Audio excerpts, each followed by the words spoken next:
Hi, welcome to an abundance of books. My name is Julia and we're here today for the Summerween vlog.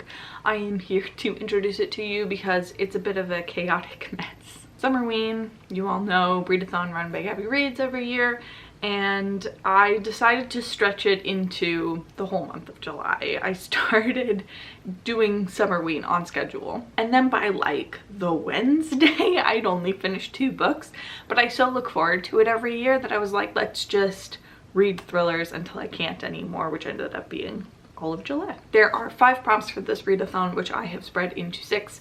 One of them is read a thriller / horror, so I just read a thriller and I read a horror. They will be noted during the video, but I'll meet you back here at the end and we'll do a proper roundup. I think that's it for me, so on with the show. I finished my first Summerween book. It is The Patient by Jasper Dewitt. This is a little horror novella about this guy Parker, who is a doctor at a psychiatry institute, and the problem patient that they have and the thing that's up with this guy. It's told in a really interesting way where it is written like a Reddit thread where every day he comes on and tells a little bit more of the story. Apparently when it was first written, it was written episodically like that, which is something I like and does the direct to reader. I think the book could have gone even farther with it, with including like comments that people were reading, because he does acknowledge that people have commented and being like, yeah, you think this is happening, but like you don't know the whole story yet. And I think if we saw some of those, that would have elevated it even more. It's a little long for how short it is. There's a lot of retreading, a lot of talking, not very much action, but overall I really enjoyed it. I thought it pulled off some cool stuff, some very weird stuff, definitely triggers for child abuse, and that was not fun to read. It's not a fun book by any means, but it is a very well done horror, but it did keep my attention the entire time. I thought that it went in an interesting direction. The ending is left up for interpretation, but it's so subtle that if you're not looking for it, you won't even see it, which I do really like and has implications for the rest of the story. I love when there's like a twist or a reveal at the end that sort of recontextualizes the whole book. This is like a mini version of that, sort of. I'm gonna give it 4 stars, and we're off to a good start for Summerween. Good morning. It's just around noon on the second day of Summerween, and I wanted to talk to you about The Au Pair.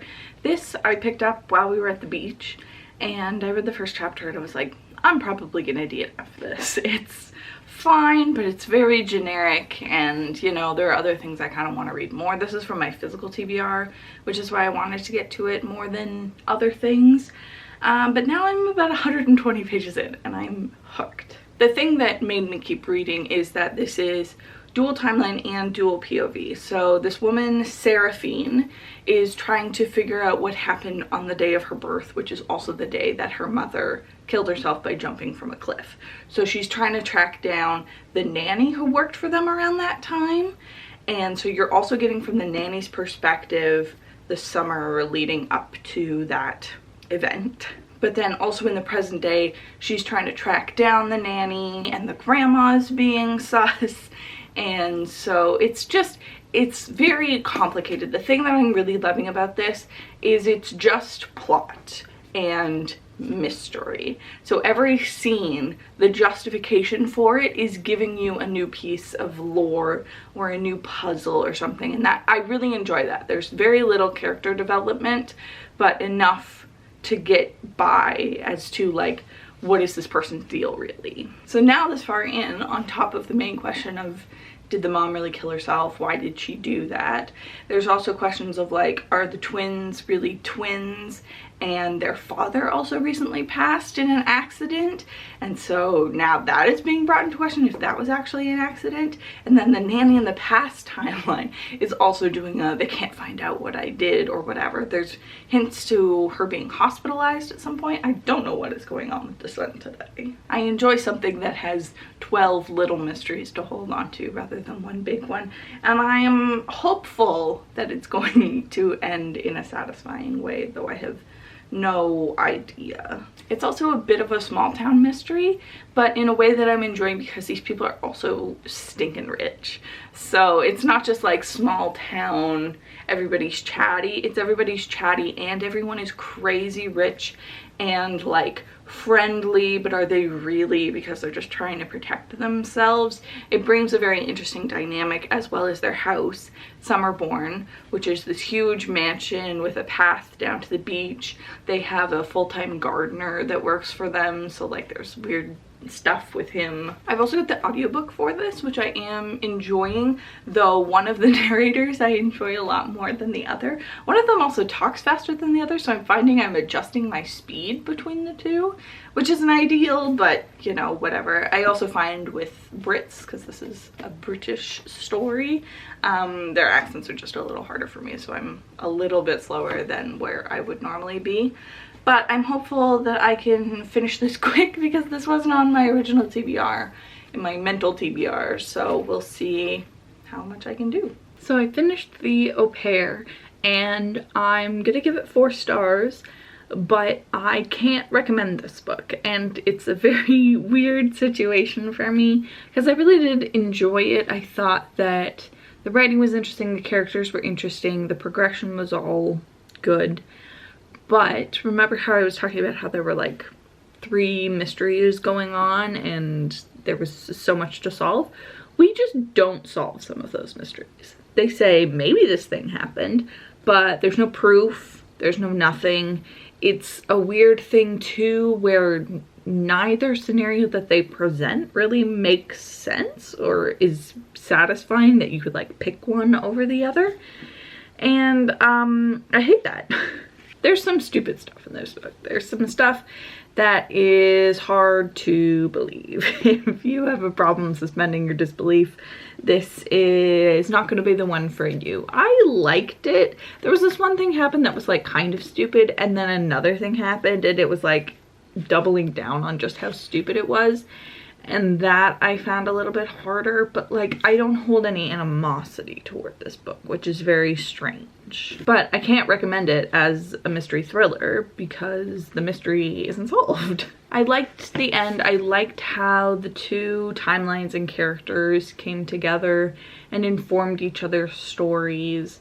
It was a case of more than just people not having to talk to each other. It was a little more complicated than that, but not significantly. This is a debut. This is from 2019, and I know that this author does have another book out. I guess book is the word I'm trying to use. And so I'm tentative. I'm gonna look at some reviews and see if other people liked it. Actually, let's just do that now. This book has a 3.7 and her other book has a 3.5. Okay, so probably not going to be reading it. A lot of 5 stars, which I'm really surprised by. Maybe I missed something. Maybe there's a secret answer to the question that I didn't notice. I've had this book on my shelves since 2019, so I'm very happy that I've read it. I'm going to give it a 4. I feel very confident in my 4, though I probably shouldn't. I think maybe just having to come on YouTube and say this is a 4-star book when I've read better 3-star books is weird, but life's weird, man. I have finished another book, Middle of the Night by Riley Sager. I was thinking this would work for the 5-word title, but it's called Middle of the Night, not The Middle of the Night, which now I'm overthinking it and it seems weird to me that it's called this. Anyway, I kept meaning to update you, but nothing happened. I was waiting for something to happen and it just sort of doesn't. This is an extremely dull book. I gave it 2 stars. Middle of the Night is about our main character Ethan, whose best friend Billy disappeared when he was a kid, and 30 years later he's just trying to figure out the truth. You know. It's set in this cul-de-sac with like all the neighbors who know each other, and there's these interspersed chapters with flashbacks to the day that cover the POV of basically everyone in the neighborhood, and that I did really like. I wish that had been a lot more of the book, but this is just dull. every time you think something interesting is going to happen, it doesn't. And even the thing of like it being set on a cul-de-sac, it doesn't do anything with like neighbor spying or like gossiping or stuff. They sort of say it, but then don't actually do it. And this book really wants you to question whether it is supernatural or not.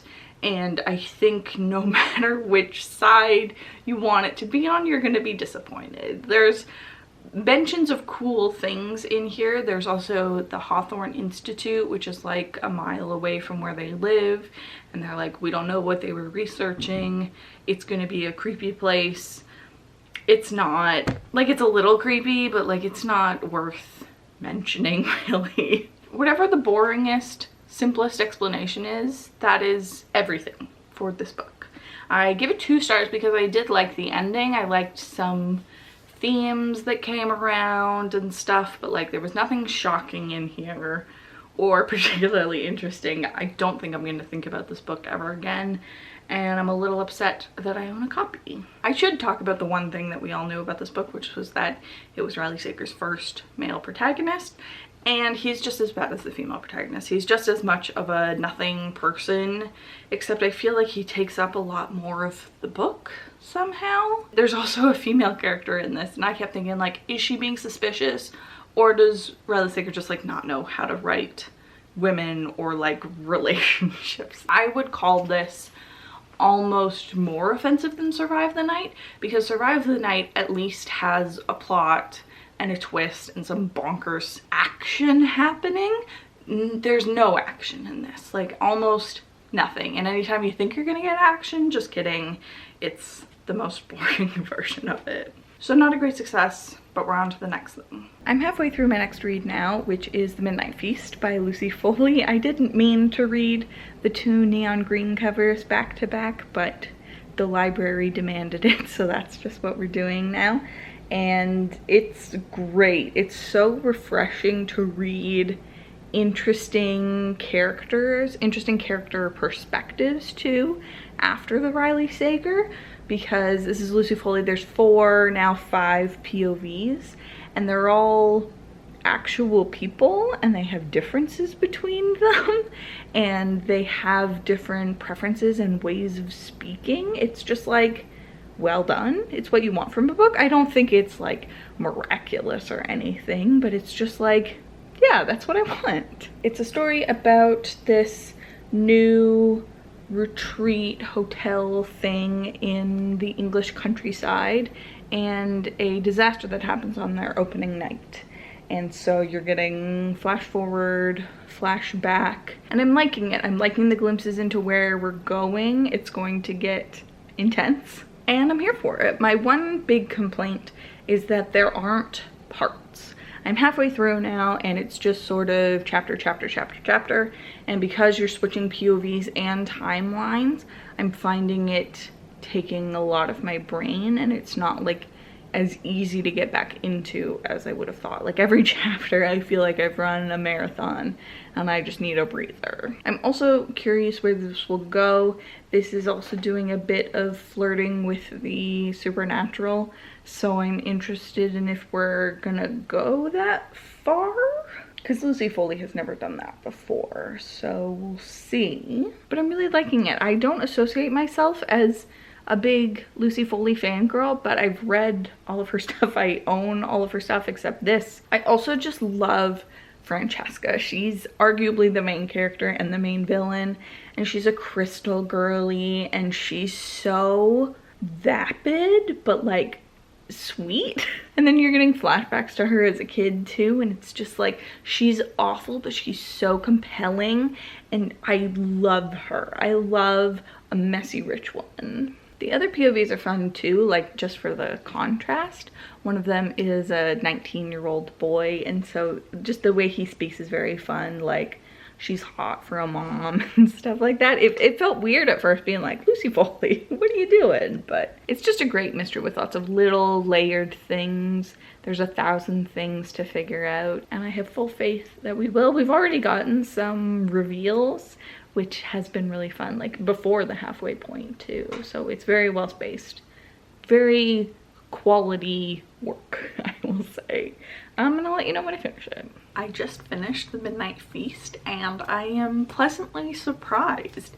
There was a twist that I was anticipating, which means that I didn't catch the like 2, 3, 4, 12 other twists that were coming, which was a lovely surprise. I think everything in it is fairly predictable, feels like the wrong word, but it's very well laid out and there's sort of like a natural path that it goes on, but there's always going to be 1 or 2 things that trip you up.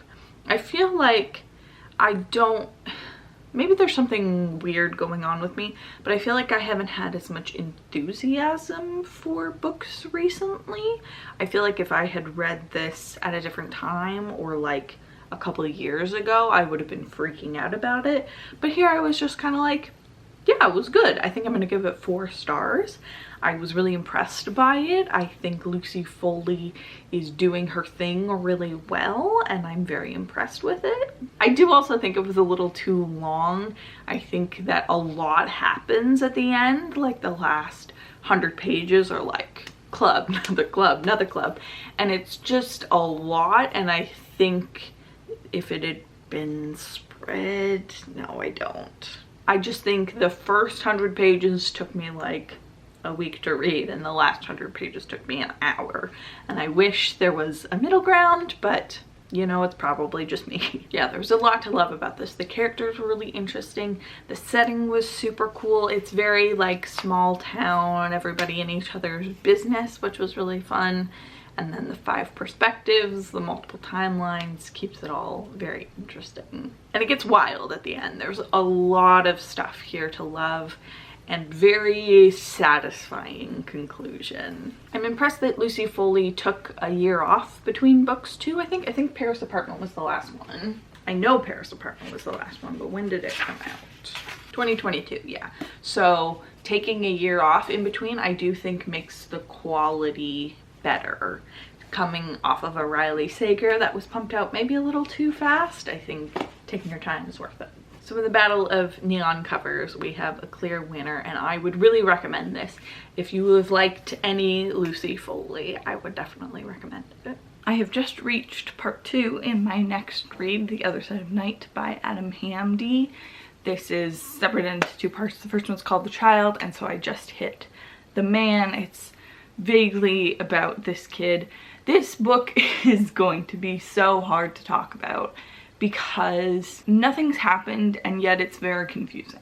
I'm reading this because I know that it has a twist and I want to know what the twist is, but at this point I'm feeling very bored, just like tired. This book is only 300 pages, but it feels like it's been forever, and it has been forever. I've been reading this book on and off with all of the other books that I've been reading, and I just want to get somewhere. The book opens with David talking about how he's an author and he loves his kid. He's like, you don't understand why I had to do what I had to do, but you will. And then we're talking mostly about this woman, Harriet, who is a police officer who is investigating the death of David and his wife, and their son, who is the child slash man, is being taken care of now by a family friend who's someone that she used to date. An investigation sort of happens from there, but it's not clear what's happening. There's obviously something timey-wimey going on. There's something alternate dimension, speculative, like something's happening. The wife, at least, both of them, or just the wife, worked as like a physicist. I'm not absorbing this book and I don't know if it's me or the book. So I'm curious like if the twist is going to still be good, since it's clearly something timey-wimey, and like if it's time travel or alternate dimensions, like will I care which one it is? Is that enough to qualify a twist? So we'll see. I also checked the Goodreads and it's only got a 3.5, which is not great.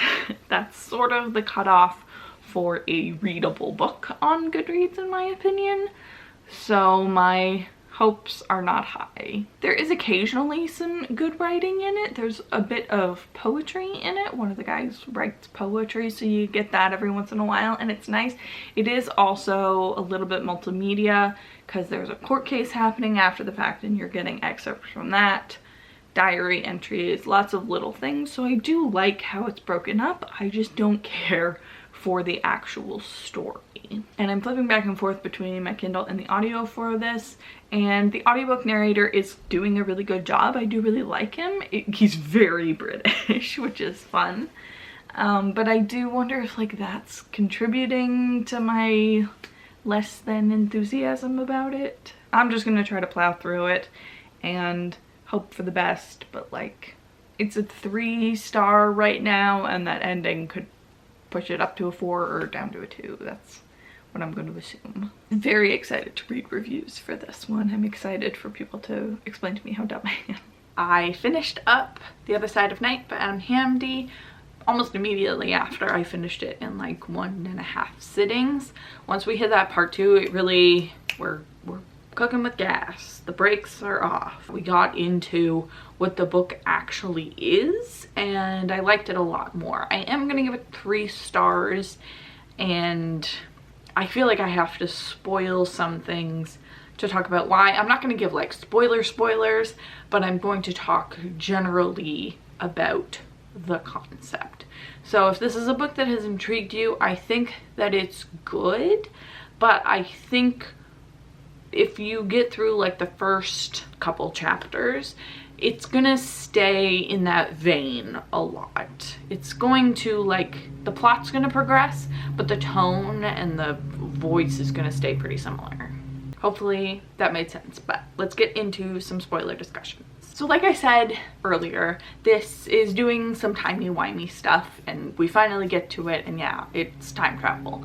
So the one thing that really bothered me about it was the characters being like, this is the way it's always been done. Like, I saw this thing happening and now I know what I have to do, sort of thing.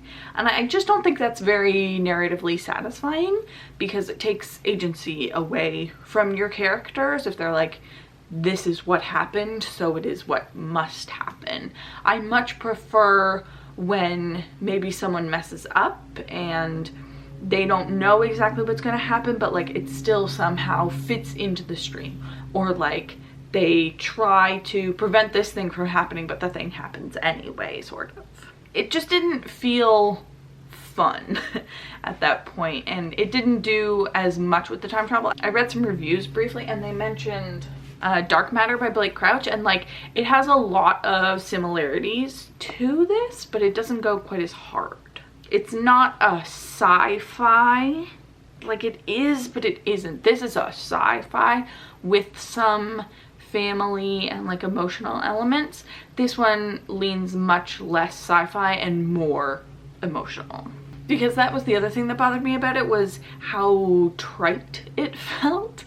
It did a lot of musings about life and existence and stuff, and it was like, for what? You know, like, I'm not seeing this with these characters necessarily. I think that it really wanted to say something, but I don't know if it set itself up to be able to say those things. It wanted to come across as a very emotional book. It was never in actions. It was very tell don't show.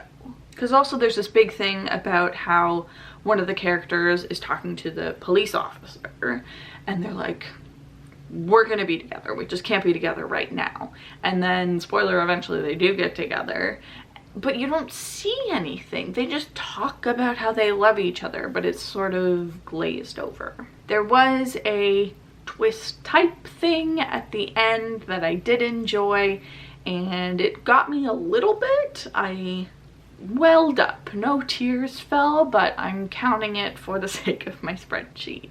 It just kind of did what I thought it was gonna do, and I liked that, but it didn't blow me away. So, landing on 3 stars. And with that, we have finished our final book for Summerween, Bury Your Gaze by Tingle. I kept meaning to check in with you but there never seemed like a right time. It took a really long time to get going. That's what I thought, but did it ever truly get going? There was a lot of interesting action.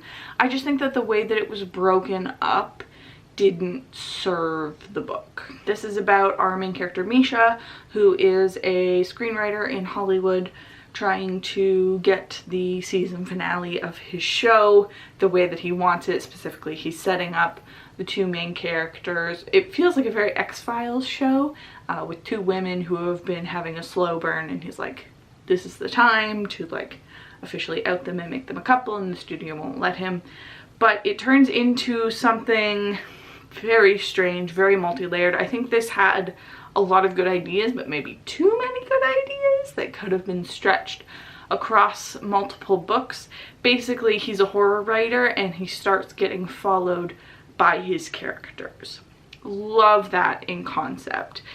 It just, that's not the only concept. It's a big, capitalism is the bad guy. It was fun too having them talk about the writer's strike in the book. I felt like that added a really interesting and timely component to it that I really liked.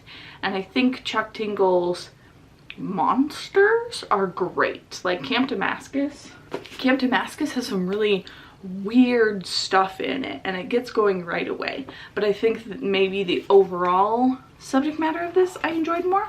This is also 50 fewer pages, excuse me. And I do think Bury Your Gaze, even though it's just under 300, is too long. And I feel like that was maybe a publisher mandate thing. But I think he's great. I saw that he got signed for a 4-book deal with Nightfire. So I'm definitely going to keep reading them. I just hope they get a little cleaner and more refined. Again, this could be me. Reading's been weird lately, and this took me longer to read than I wanted it to. I'm gonna give it 4 stars because I do think like there's very little wrong with it. It just doesn't have that little extra oomph. There's a world in which this book is 5 stars for me. It is just not the book I was presented with. Anyway, that's it for Summerween. I will film a wrap-up tomorrow because I am hungry. And we're back. You made it all the way through. Did you drink any water during that time? I'm going to assume you didn't, and I'm shaming you for it. Now, there were a couple of books at the beginning of the month that I wanted to read, things that I'd had on hold for months thinking I would read for Summerween and then just didn't. One of them is Slewfoot by Brom. This isn't my copy. I borrowed this from a friend thinking I would read it for Summerween, and then all of a sudden it was done. So I'll read it soon. It's upside down. Did she do this on purpose? What does it mean? And then the other one is The Hunting Wives. I actually believe Gabby recommended this as a summer thriller, and it sounds right up my alley. Rich, messy women is perfect for me, so I might still end up reading that pretty soon. Anyway, that's it for me. That's all for Summerween. I'll be around next year. Let me know if you participated in Summerween, any other thriller recommendations, because I really enjoyed having this kind of loose structure to my month. I'm debating doing it moving forward, like a sci-fi September or something. So let me know. I'll see you very soon. Have a lovely day. Goodbye.